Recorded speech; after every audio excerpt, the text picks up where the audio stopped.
Vice chancellor நியமனம் பண்ணுற விஷயத்தில் கூட ஆளுநருக்கும் அரசுக்கும் மோதல் இருக்குது. ஆளுநருக்கும் அரசுக்கும் எந்த விஷயத்தில் மோதல் இல்லை அப்படிங்கிறது தெரியல. டீ பார்ட்டியிலேருந்து கூட உங்களுக்கு வந்து முட்டு மோதல் இருந்துக்கிட்டு தான் இருக்குது. அரசியல் அமைப்பு சட்டத்தை இன்டர்பிரட் பண்ணுமே தவிர இவங்களாவே ஒரு புது ரூல் கொண்டு வந்து அதுதான் சட்டம் அப்படின்னு சொல்லக்கூடாது. ஏன்னா சட்டத்தை வரையறுக்கும் அதிகாரம் நீதிபதிகளுக்கு கிடையாது, நீதித்துறைக்கு கிடையாது. ரொம்ப கிளியராக புரிஞ்சுங்க. நீதித்துறைக்கு சட்டத்தை போடுறதுக்கு முடியாது, இயற்ற முடியாது. அது யார் ஏற்றுவது? மக்கள் பிரதிநிதிகள் தான் ஏற்றுவாங்க. எம்எல்ஏஸ் ஏற்றுவார்கள், எம்பிக்கள் ஏற்றுவார்கள், அப்புறமா குடியரசுத் தலைவருக்கு போகும். இது வந்து ஆளுநருக்கு ரொம்ப கிளியராக அவங்க ஆளுநருடைய அதிகாரத்தை கட் பண்ணிட்டாங்க. ஆளுநர் வந்து எனக்கு வந்து நான் சும்மா வச்சுக்கிட்டு இருந்தாலும் என்னால் முடியும். அதாவது அந்த அரசியல் நிர்ணய சட்டத்தில் ரொம்ப தெளிவின்மை இருக்குது. அதாவது எவ்வளோ நாள் இந்த மசோதாவை சைனும் போடாமல் திருப்பியும் அனுப்பாமல் குடியரசுத் தலைவருக்கும் அனுப்பாமல் எவ்வளோ நாள் வச்சுக்க முடியும்? ஒன்றுமே இல்லை. அப்போது இது வந்து ஒரு கான்ஸ்டிடியூஷனல் இஷ்யூன்னு ஆகிறது இல்லையா? அதாவது ஆளுநருடைய அதிகாரங்கள் திரும்பவும் வரையறுக்கப்பட வேண்டும். இந்த 142 சட்டப்பிரிவை வைத்துக்கொண்டு உச்ச நீதிமன்றம் தனக்கு மிக அதிகமான அதிகாரம் வந்துவிட்டது அப்படின்னு நினைச்சுக்கிட்டு கொஞ்சம் ஓவர் ரீச் பண்றாங்களா அப்படிங்கிற சந்தேகம் எனக்கு இருக்கு. முதல்வர் வந்து உண்மையிலேயே இது வரலாற்று சிறப்பு மிக்க ஒரு மேட்டர் தான் சொல்லுவார். என்ன காரணம் அப்படின்னு கேட்டால், இப்போ அவர் வந்து வேந்தர் ஆகிட போகிறார். அதாவது கிட்டத்தட்ட 4-5 யூனிவர்சிட்டிஸில் அவரே வேந்தர் ஆகி விடுவார். ஆளுநர் அதிலிருந்து அகற்றப்பட்டு விடுவார். ஏன்னா சுப்ரீம் கோர்ட்டில் இந்த ஆர்டர் சொல்லிட்டாங்க. இப்போது சுப்ரீம் கோர்ட்டினுடைய ஆர்டர் தவறா சரியாங்கிறத யார் சொல்லுவா சார்? வேந்தராக ஆசைப்படுகிறேன் அப்படின்னா கண்ட்ரோல் எல்லாம் என்கிட்ட வந்துடும். வைஸ் சான்சலர் நான் நியமிக்க முடியும், பாடத்திட்டங்களை நான் நியமிக்க முடியும், எல்லாத்தையுமே நான் பண்ண முடியும். அப்போது உங்களுக்கு ஏதோ ஒரு உள்நோக்கம் இருக்குது, உங்களுக்கு ஒரு அஜெண்டா இருக்குது, ஒரு நேரேட்டிவ் இருக்குது. அந்த நேரேட்டிவை செட் பண்ணுறதுக்காக தான் நீங்கள் அதை பண்ணிகிட்டு இருக்கீங்க.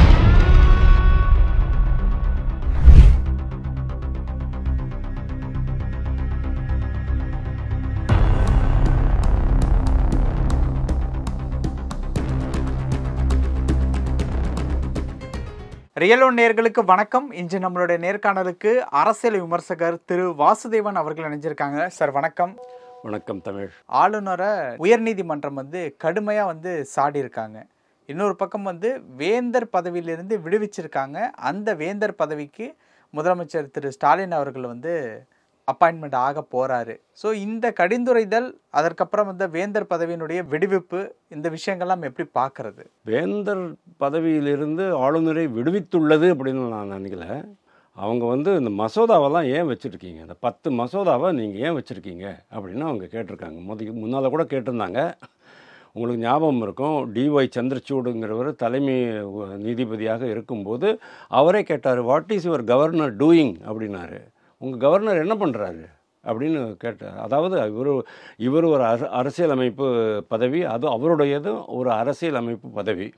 இவருக்கு சில அதிகாரங்கள் கொடுக்கப்பட்டிருக்கு, அவங்களுக்கும் கொடுக்கப்பட்டிருக்கு. அப்படி இருக்கும்போது ஒருத்தருக்கு ஒருத்தர் சண்டை போட்டக்கூடாது, அதாவது ஒரு ஃப்ரிக்ஷன் இருக்கக்கூடாது. ஆனால் அந்த மாதிரி அவர் கேட்டது கொஞ்சம் தரக்குறைவாகத்தான் நான் அதை பார்க்குறேன். இன்றைக்கி நான் அதை கண்டிக்கத்தான் செய்வேன். ரைட்டு. அப்போது அவங்க என்ன சொன்னாங்க, ஆளுநருக்கு நீங்கள் டிசைட் பண்ணணும். பொன்முடி சமாச்சாரத்தில் தான் சொன்னார், நீங்கள் டிசைட் பண்ணணும் அப்படின்னாரு. அதுக்கப்புறமா 2-3 நாளுக்கு அப்புறமா டிசைட் பண்ணலன்னு உடனே திருப்பி இவங்க தமிழக அரசு சுப்ரீம் கோர்ட்டுக்கு போகுது. அப்போது கேட்குறாங்க, நீங்கள் என்ன பண்ணுறீங்க அப்படின்ட்டு. அன்றைக்கி அவர் என்ன பண்ணுறாரு, ஓகே நான் பண்ணி வச்சுட்றேன், பதவி பிரமாணம் பண்ணி வச்சுட்றேன்.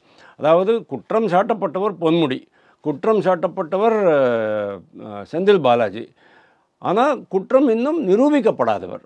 இவருக்கு குற்றம் நிரூபிக்கப்பட்டு விட்டது. ஆனால் அந்த தீர்ப்பை மட்டும் சஸ்பெண்ட் பண்ணி வச்சுருந்தது உச்சநீதிமன்றம். உச்சநீதிமன்றத்துக்கு அந்த அத்தாரிட்டி இருக்குது. அப்படிங்கும்போது ஆளுநருக்கும் இதே மாதிரி ஏதாவது ஒரு அத்தாரிட்டி இருக்கணுமா வேண்டாமா, இருக்கா இல்லையா அப்படிங்கிறது ஒரு கேள்வி வருது. இப்போது இந்த கரண்ட் தீர்ப்புக்கு நான் வந்துடுறேன். இந்த தீர்ப்பில் அவங்க என்ன, முதல்லையே ரொம்ப நாளாகவே இந்த மசோதாக்கள்லாம் 10 மசோதாக்கள் பெண்டிங்கில் இருந்தது. எல்லாமே பல்கலைக்கழகங்கள் பற்றிய மசோதா தான். சில மசோதாக்கள் நிர்வாக சீர்திருத்தம் செய்வதற்கான மசோதாக்கள், சில மசோதாக்கள் வேந்தராக முதல்வரை நியமிக்க வேண்டும். அதாவது ஆளுநருக்கு பதிலாக நாங்களே வந்துடுறோம், சீஃப் மினிஸ்டராக வந்துடுறோம். ஆனால் சீஃப் மினிஸ்டர் வந்து வேந்தராக வரக்கூடாது அப்படின்ட்டு அதுக்கு என்ன காரணம், அதை நியாயப்படுத்தி கருணாநிதி கூட ஒரு கட்டுரை எழுதியிருக்கிறாரு. அதாவது அரசுகள் வரும் போகும், நம்ம போயிட்டோம் சொன்னால் இன்னொரு சீஃப் மினிஸ்டர் வந்துடுவார், அந்த இடைப்பட்ட காலத்தில் பிரச்சனை வரக்கூடாது, ஆனால் ஆளுநர் வந்து எப்போவுமே இருப்பார், அதனால் ஆளுநர் தான் இருக்கணும், வேந்தராக இருக்கணும் அப்படிங்கிறது அவருடையது. அதுக்கப்புறமா வைஸ் சான்சலர் நியமனம் பண்ணுவாங்க. வைஸ் சான்சலர் நியமனம் பண்ணுற விஷயத்தில் கூட ஆளுநருக்கும் அரசுக்கும் மோதல் இருக்குது. ஆளுநருக்கும் அரசுக்கும் எந்த விஷயத்தில் மோதல் இல்லை அப்படிங்கிறது தெரியல. டீ பார்ட்டியிலேருந்து கூட உங்களுக்கு வந்து முட்டு மோதல் இருந்துக்கிட்டு தான் இருக்குது. இந்த துணைவேந்தர் நியமனத்தில் என்னடா ப்ராப்ளம் அப்படின்னா, ஆளுநர் என்ன சொல்கிறாரு, நீங்கள் வந்து யூஜிசி கைட்லைன்ஸ் படி, யூஜிசி கைட்லைன்ஸில் அவங்க ரொம்ப கிளியராக சொல்லிட்டாங்க, யூஜிசினுடைய ரெப்ரசன்டேட்டிவ் கூட அந்த பேனலில் இருக்கணும், தேர்வு அமைப்பில் யூஜிசிலேருந்து யாராவது ஒருத்தர் இருக்கணும், யூனிவர்சிட்டி கிராண்ட்ஸ் கமிஷனுடைய அமைப்பில் அவங்களுடைய ரெப்ரசன்டேட்டிவ் இருக்கணுங்கிறாரு. இவங்க அது தேவையில்லை அப்படிங்கிறாங்க. யூனிவர்சிட்டி கிராண்ட்ஸ் கமிஷன் ஒரு வரையறை கொடுத்துருக்கு, அது வந்து மத்திய அரசினுடைய அப்ரூவலில் வந்த வரையறை தான். அப்படிங்கும்போது இவங்க ஒத்துக்கணுமா வேண்டாமா, அதையும் நம்ம மாநில அரசு ஒத்துக்கலை. அதனால தான் அவங்க 2 பேருக்குமே ஒரு முரண்பட்ட கருத்துக்கள் இருந்தன. அந்த விஷயம் இன்னும் டிசைட் ஆகலை. இந்த மீன் டைம் இந்த 10 மசோதாக்கள் இவர் நிறுத்தி வச்சுருந்தார் இல்லையா, ஒரு ஆளுநர் சட்டசபையில் தீர்மானம் போடுறாங்க, 2 சபையிலும் இந்த தீர்மானத்தை நிறைவேற்றுறாங்க. நிறைவேற்றின பிறகு அந்த சட்ட வரைவு வந்து ஆளுநருக்கு அனுப்பப்படுகிறது. அதை ஆளுநர் பார்த்துட்டு கரெக்ட் அப்படி சொல்லிட்டு சைன் போட்டு விட்றாரு. அதுக்கப்புறம் தான் அது சட்டம் ஆகிறது. இப்போது ஒரு மசோதா வந்துச்சு சொன்னால் அதை எவ்வளோ நாளில் அதை வச்சுக்கணும், as soon as possible தான் போட்டிருக்கே தவிர இவ்வளோ நாள் 1 மாதத்தில் பண்ணணும் 2 மாதத்தில் பண்ணணுங்கிறதெல்லாம் சட்ட வரைவில் இல்லை. அதாவது அரசியல் அமைப்பு சட்டத்தில் ரொம்ப வேகாக தான் விட்டுருக்காங்க, அதாவது தெளிவில்லாமல் விட்டுட்டாங்க. அதே மாதிரி ஒரு மசோதா வருது, ஆளுநர்கிட்ட வந்த உடனே அவர் பார்க்குறாரு, இதில் ஏதோ விளக்கம் கேட்டு திருப்பி அனுப்புகிறார். உடனே திருப்பியும் அந்த விளக்கங்களுக்கெல்லாம் அரசு வந்து பதில் சொல்லி திருப்பியும் அதை நிறைவேற்றி சட்டசபையில் நிறைவேற்றி அனுப்புகிறாங்க. 2வது முறை வந்து விளக்கத்தோடு அது வரும்போது ஆளுநர் அதை ஒப்புக்கொள்ள வேண்டும், ஒப்புதல் அளிக்க வேண்டும் அப்படிங்கிறது தான் ஒரு சட்ட நிலை அப்படின்ட்டு இன்றைக்கி சுப்ரீம் கோர்ட்டு சொல்கிறது. ஆனால் நம்ம ஆளுநர் என்ன சொல்கிறாரு, நாட் நெசசரி, விளக்கங்கள் எனக்கு உடன்பாடு இல்லை என்றாலும் நான் அதுக்கு ஒப்புதல் அளிக்க மாட்டேன், நான் அதை அப்படியே வைத்து கொண்டிருப்பேன், கால வரையறையின்றி அதை அப்படியே வச்சுக்கிட்டு இருப்பேன். அப்படின்னா என்ன அர்த்தம், அது ரிஜெக்ட் ஆகிடுச்சு அப்படின்னு அர்த்தம் அப்படின்ட்டு அவர் சொல்கிறாரு. அதுக்கப்புறமா என்னால் முடியலன்னு சொன்னால், எனக்கு என்னுடைய அத்தாரிட்டிக்குள்ளே வரலை, எனக்கு விருப்பம் இல்லைன்னா நான் வந்து அதை குடியரசுத் தலைவருக்கு அனுப்ப முடியும் அப்படின்ற வரைய சொல்கிறாரு. இன்றைக்கி இந்த சுப்ரீம் கோர்ட்டில் ரொம்ப அருமையான வாத பிரதிவாதங்கள்லாம் நடந்ததுக்கப்புறமா சுப்ரீம் கோர்ட்டில் 2 இருக்க அமர்வு நீதிபதி தான், இது வந்து கான்ஸ்டிடியூஷனல் பெஞ்ச் கிடையாது. இந்த என்னை பொறுத்த வரைக்கும் இது வந்து ஒரு கான்ஸ்டிடியூஷனல் பெஞ்ச் அப்படின்னு சொல்லுவாங்க இல்லையா, அதாவது அரசியல் அமைப்பு அமர்வு அப்படின்னு சொல்லுவாங்க. இது வந்து அரசியல் அமைப்பு அமர்வு ஒரு 5 நீதிபதிகள் கொண்ட அமைப்பாக இருந்து அவங்க தான் இதுக்கு வந்து தீர்வு கொண்டு வரணும் அப்படிங்கிறது என்னுடைய இது. அதுக்கப்புறமா நான் வரேன். ஸோ இப்போ இதில் என்ன சொல்லியிருக்கிறாங்க, இந்த 10 மசோதாக்களையும் நீங்கள் ரொம்ப நாளாக 1 வருஷத்துக்கு மேலே கால வரையறையின்றி நீங்கள் கையெழுத்தும் போடலை, நீங்கள் ரிஜெக்டும் பண்ணலை, குடியரசுத் தலைவருக்கு அனுப்பலை, அந்த மாதிரி வச்சுருக்கக்கூடாது. அதனால் அது எப்போ உங்களுக்கு வந்து மறுமுறை சமர்ப்பிக்கப்பட்டதோ அந்த தேதியிலிருந்து அவை ஒப்புதல் அளிக்கப்பட்டு விட்டன அப்படின்னு நாங்கள் சொல்கிறோம் அப்படின்னு சொல்கிறாங்க. இப்படி சொல்கிறதுக்கு அவங்களுக்கு அத்தாரிட்டி இருக்கோ, சந்தேகம்தான் வருது இல்லையா. அவங்களுக்கு சட்ட நிலை என்னங்கிறதான் சொல்லணும். அரசியல் அமைப்பு சட்டத்தில் இது சொல்லியிருக்கு, இது சொல்லலை, நீங்கள் பண்ணினது இதுக்கு விரோதமாக இருக்குது அப்படின்னு நான் சொல்லாமே தவிர, அவங்க என்ன, அதாவது அரசியல் அமைப்பு சட்டத்தை இன்டர்பிரேட் பண்ணுமே தவிர இவங்களாவே ஒரு புது ரூல் கொண்டு வந்து அதுதான் சட்டம் அப்படின்னு சொல்லக்கூடாது.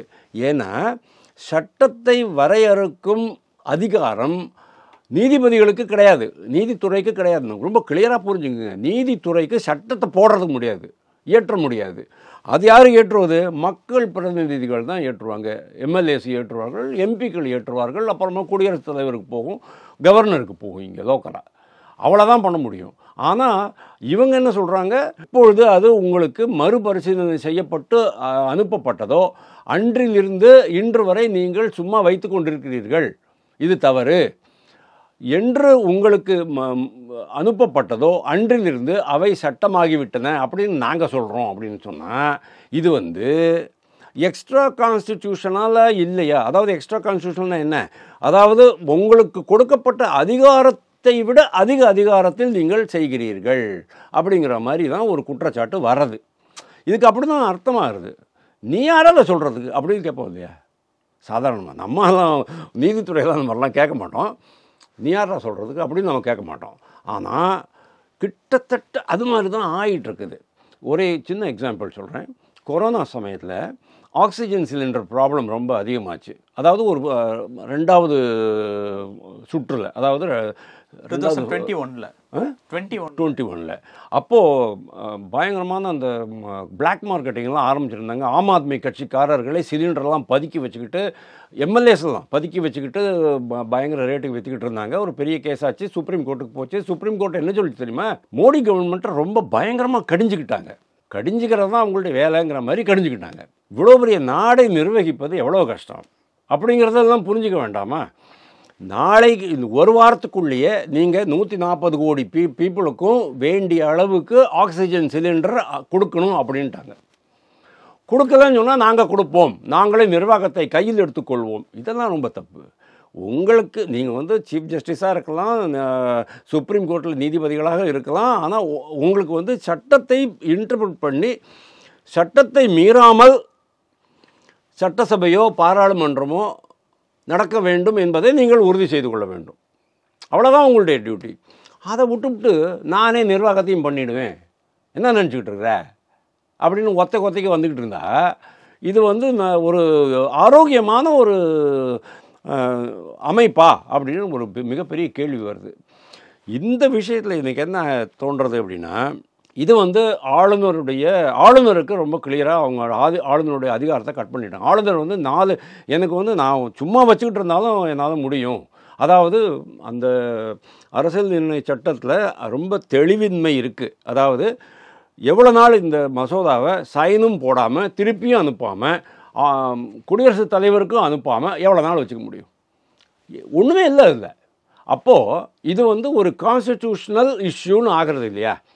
அதாவது ஆளுநருடைய அதிகாரங்கள் திரும்பவும் வரையறுக்கப்பட வேண்டும், அந்த தெளிவின்மை நீக்கப்பட வேண்டும் அப்படின்னு நம்ம பார்க்குறோம் இல்லையா? அப்போது இது யார் பண்ண முடியும்? புதிய சட்டம் இயற்றினால்தான் முடியும். அதுக்கு திருப்பியும் கான்ஸ்டிடியூஷனல் அமெண்ட்மெண்ட் கொண்டு வரணும். அதாவது அரசியலமைப்பு சட்ட திருத்தம் கொண்டு வந்து நம்ம இப்போது பெண்களுக்கு வந்து இடஒதுக்கீடெல்லாம் பண்ண பார்த்தீங்களா, அந்த மாதிரி ஒரு கான்ஸ்டிடியூஷனல் அமெண்ட்மெண்ட் கொண்டு வந்து தான் இந்த மேட்டரை வந்து கிளியர் பண்ண முடியும். ஆனால் அட் த சேம் டைம் இன்னும் ஒரு விஷயம் நீங்கள் பார்க்க வேண்டியிருக்கு. ஆர்டிகிள் 142 அப்படின்னு ஒரு விஷயம் இருக்குது அரசியலமைப்பு சட்டத்தில். இப்போது ஆளுநரும் இவரும் மோதிக்கிறீங்க, ஆளுநரும் அரசும் மோதிக்கிறாங்க. ஜெயில் சிங் குடியரசுத் தலைவராக இருந்தபோது ராஜீவ்காந்திக்கு பிரதமர் ராஜீவ்காந்திக்கும் அவருக்கும் ப்ராப்ளம் இருந்தது. யாராவது அதை தீர்த்து வைக்கணும் இல்லையா? உங்களையோ என்னையோ கூப்பிட மாட்டாங்க. ஒரு மிகப்பெரிய அமைப்பு வேணும். அதாவது இந்த அரசியல் அமைப்பை பற்றி நல்ல புரிதல் உள்ள ஒரு மிகப்பெரிய ஜனநாயக கட்டமைப்பு வேணும். அது நீதித்துறை தான். அப்போது அந்த நீதித்துறையில் அவங்க என்ன சொல்லியிருக்கிறாங்க, இந்த மாதிரி தகராறுகள்லாம் வரும்போது இதில் நீங்கள் வந்து சமரசம் பண்ணி வைக்க முடியும், நீங்கள் வந்து ஒரு ஆர்டர் கொடுக்க முடியும், ஆணையிட முடியும் அப்படிங்கிற மாதிரி ஒரு அதிகாரம் கொடுத்துருக்குறாங்க. ஆனால் இந்த அதிகாரம் கூட அரசியலமைப்பு சட்டத்தில் சொல்லப்படாத ஒரு விஷயத்தை நீங்கள் ஆணையிட முடியும்னுலாம் கிடையாது. எல்லாமே அரசியலமைப்பு சட்டம்ங்கிறது நம்ம கீதா மாதிரி, பகவத்கீதை மாதிரி, அதுக்கு மிஞ்சி நம்ம போக முடியாது. ஆனால் இந்த 142 சட்டப்பிரிவை வைத்துக்கொண்டு உச்சநீதிமன்றம் தனக்கு மிக அதிகமான அதிகாரம் வந்துவிட்டது அப்படின்னு நினச்சிக்கிட்டு கொஞ்சம் ஓவர் ரீச் பண்ணுறாங்களா அப்படிங்கிற சந்தேகம் எனக்கு இருக்குது. இதுக்கு இன்னைக்கு வந்திருக்கக்கூடிய இந்த தீர்ப்பை பார்த்துட்டு வரலாற்று சிறப்பு மிக்க தீர்ப்பு அப்படின்னு சொல்லிட்டு ஸ்டாலின் அவர்கள் வந்து பேசியிருக்காங்க. அவங்க அப்படிதான் சொல்லுவாங்க. ரெண்டாவது ஒரு விஷயம் வந்து இதுக்கப்புறம் ஆளுநர் அவர்கள் வந்து புது ரூபம் எதுவும் எடுப்பாரா இந்த தீர்ப்புக்கு அப்புறம் அப்படிங்கிற ஒரு கேள்வியும் வருது. கண்டிப்பாக. ரெண்டாவது கேள்வி அருமையான கேள்வி. ரெண்டாவது கேள்விக்கு தான் நான் வந்துக்கிட்டு இருந்தேன். முதல்வர் வந்து உண்மையிலேயே இது வரலாற்று சிறப்பு மிக்க ஒரு மேட்டர் தான் சொல்லுவார். என்ன காரணம் அப்படின்னு கேட்டால், இப்போ அவர் வந்து வேந்தர் ஆகிட போகிறார். அதாவது கிட்டத்தட்ட 4-5 யூனிவர்சிட்டிஸில் அவரே வேந்தர் ஆகி விடுவார். ஆளுநர் அதிலிருந்து அகற்றப்பட்டு விடுவார். ஏன்னா சுப்ரீம் கோர்ட்டில் இந்த ஆர்டர் சொல்லிட்டாங்க. இப்போது சுப்ரீம் கோர்ட்டினுடைய ஆர்டர் தவறா சரியாங்கிறத யார் சொல்லுவா சார்? இப்போ சுப்ரீம் கோர்ட் ஆர்டர் சரியா தவறா அப்படின்னா ஆளுநர், இப்போ அது வந்து ஆளுநர் வந்து ஒரு பார்ட்டியாக சேர்க்கப்பட்டிருக்கார் அப்படிங்கிறதுனால ஆளுநர் என்ன பண்ணணும்? ரிவ்யூ பெட்டிஷன் போடணுமா? போடுறதுக்கு அவருக்கு வந்து அத்தாரிட்டி இருக்குதா அப்படிங்கிறது ஒரு கேள்வி. சட்டத்தில் ஒரு பெரிய கேள்வி. தெரியாது, நம்மளுக்கு தெரியாது. மத்திய அரசு இதில் தலையிடுமா அப்படின்னா மத்திய அரசு கேட்டாங்களா அவங்க? அது நம்மளுக்கு தெரியாது. மத்திய அரசை நால் ப்ராபபிலிட்டி அவங்க வந்து கேட்டிருக்க மாட்டாங்க அப்படின்னு தான் நினைக்கிறேன். ஏன்னா மத்திய அரசு என்ன, நான் மொத்த தீர்ப்பு வந்த பிறகு தான் நம்ம சொல்ல முடியும். அது மத்திய அரசு தலையிட்டு உள்ளே நுழைந்து அவங்க வந்து இது கியூரேட்டிவ் பெட்டிஷன் போடலாமா, அதாவது கொஞ்சம் சீர்திருத்த பெட்டிஷன் போடலாமா அப்படிங்கிற மாதிரி அவங்க பண்ண முடியுமா அப்படிங்கிறது எனக்கு தெரியல. அதனால் இந்த தீர்ப்பு மறுபரிசீலனைக்கு உள்ளாக்கப்படுமா ஆகாதாங்கிறது தெரியாது. ஆனால் கண்டிப்பாக இது எவ்வளோ நாள் நிலுவையில் இருக்கோ அவ்வளோ நாள் யாராவது ஒருத்தர் போடுவாங்கன்னு வச்சுங்களேன். நாளைக்கு வந்து ஆளுநரே வந்து ஒரு தனியாக ஒரு பெட்டிஷன் போடுறாரு, மத்திய அரசு ஒரு பெட்டிஷன் போடுறது, உயர்நீதிமன்றம் அதை வந்து ஏற்றுக்கிறதுன்னு வச்சுங்க. மத்திய அரசு பெட்டிஷன் போட்டால் உயர்நீதிமன்றம் வந்து ஜஸ்ட் லைக் தட் இதெல்லாம் வராத அப்படின்லாம் சொல்ல முடியாது. நீங்களும் நானும் ஒரு பெட்டிஷன் போட்டோன்னா கீழ்ச்சி போட்டுட்டு போயிடுவாங்க. அதுக்கு காஸ்ட் வேறையே வாங்கிடுவாங்க நம்மக்கிட்ட. ஆனால் மத்திய அரசு பண்ணும்போது அதை பண்ண முடியாது. ஆனால் இதனுடைய உள்நோக்கம் என்ன அப்படிங்கிறத பார்க்கணும். எதுக்கு ஒரு யூனிவர்சிட்டியில் ஆளுநர் தான் வேந்தராக இருக்க வேண்டும், சீஃப் மினிஸ்டர் வேந்தராக இருக்கக்கூடாது அப்படின்னா பல்வேறு ஊழல் குற்றச்சாட்டுகள் தான். புரிகிறதா? இப்போ எதுக்கு நான் வந்து வேந்தராக ஆசைப்படுகிறேன் அப்படின்னா கண்ட்ரோல் எல்லாம் என்கிட்ட வந்துடும். வைஸ் சான்சலர் நான் நியமிக்க முடியும், பாடத்திட்டங்களை நான் நியமிக்க முடியும், எல்லாத்தையுமே நான் பண்ண முடியும். அப்போது உங்களுக்கு ஏதோ ஒரு உள்நோக்கம் இருக்குது, உங்களுக்கு ஒரு அஜெண்டா இருக்குது, ஒரு நேரேட்டிவ் இருக்குது. அந்த நேரேட்டிவை செட் பண்ணுறதுக்காக தான் நீங்கள் அதை பண்ணிகிட்ருக்கீங்க. குற்றம் சாட்டு எழும் தானே, அதை தான் நாங்கள் வைக்கிறோம். ஸோ ஆளுநர் வந்து அப்படியே பண்ணினாலும் கூட ஒரு பெட்டிஷன் போட்டாலும் கூட இது நிலுவையில் இருக்கிற வரைக்கும் சீஃப் மினிஸ்டர் தான் இனிமேல் வேந்தராக இருக்க போகிறாரு. அதனால் அவர் அப்படி சொல்கிறாரு. ரெண்டாவது நீங்கள் கேட்ட கேள்வி, அதாவது இதில் ஆளுநர் வேறு ஏதாவது ரூபம் எடுக்க முடியுமான்னு கேட்குறீங்க. ஆளுநர் சும்மா இருந்துருவாரா? இப்போது துணைவேந்தர் நியமனம்னு வருது. துணைவேந்தர் நியமனத்தில் வந்து ஆளுநர் வந்து ஏன் அதை ஒத்துக்காமல் இருக்கார் அப்படின்னா இவங்க போட்ட பேனலில் யூஜிசியினுடைய ரெப்ரசன்டேட்டிவ் கிடையாது. இப்போது நீங்கள் ஆளுநராக இருக்கிற வரைக்கும் தான் நீங்கள் வந்து ஸ்டாப் பண்ண முடியும். நாளையிலேருந்து நீங்கள் ஆளுநரில் வேந்தராக இருக்கிற வரைக்கும். நாளையிலேருந்து நீங்கள் வேந்தர் கிடையாது. சுப்ரீம் கோர்ட்டில் ஜட்ஜு பரடிவாலாவும் மாதேவனை யாரோ சொல்லிட்டாங்க. நாளையிலேருந்து உங்களுடைய பதவி கிடையாது, முதலமைச்சர் தான் வேந்தர். அப்படிங்கும்போது முதலமைச்சர் தனக்கு வேண்டியவர்களை ஒரு பேனலில் வச்சுக்கிட்டு யூஜிசியினுடைய கைட்லைன்ஸுக்கு புறம்பாக ஒரு பேனல் பண்ணினாங்க அப்படின்னு சொன்னால் எந்த ஒரு சிட்டிசனும் குடிமகனும் கூட அதை எதிர்த்து கோர்ட்டில் கேஸ் போட முடியும். ஆளுநர் ஒன்றும் பண்ண முடியாது. ஆளுநருடைய முடிஞ்சு போச்சு. ஆளுநர் இந்த விஷயத்தில் ஆளுநரை கம்பல்ட்டாக கை கழுவிட்டு வீட்டில் உட்காந்துட்டு இருக்க வேண்டியது, ராஜபவனில் உட்காந்துக்கலாம். ஆனால் நாளைக்கு இவ்வளோ நாளாக வந்து ஆளுநர் தானே அதை ஸ்டாப் பண்ணிக்கிட்டு இருந்தார். யூஜிசி ரெப்ரசன்டேட்டிவ் அந்த பேனலில் வை அப்படின்ட்டு 3 பேர், அவன் ஒருத்தன் 4 பேர் அப்படின்னு சொல்லிக்கிட்டு இருந்தார். இப்போது ஆளுநருக்கு அதிகாரம் முற்றிலும் அகற்றப்பட்டு விட்டது. அப்படின்னா வேந்தர் முதல்வரை வேந்தராக்கி விட்ட பிறகு முதல்வர் என்ன பண்ணுவார்? இந்த 3 பேரை வச்சுட்டு நாங்கள் வந்து நியமிக்கிறோம், அதாவது இந்த துணைவேந்தர்களோட தேர்வை நாங்கள் பண்ணிக்கிறோம் அப்படின்னு சொன்னால் அதுக்கு ஒரு சாதாரண குடிமகன் அல்லது மத்திய அரசு அதுக்கு அப்ஜெக்ஷன் கொடுக்க முடியும். அப்போது நாளைக்கு என்ன ஆக போகிறது அப்படிங்கிறத பார்க்க வேண்டியதுதான். பல விஷயங்கள் பகிர்ந்துக்கிட்டீங்க. நேரத்துக்கு ரொம்ப நன்றி.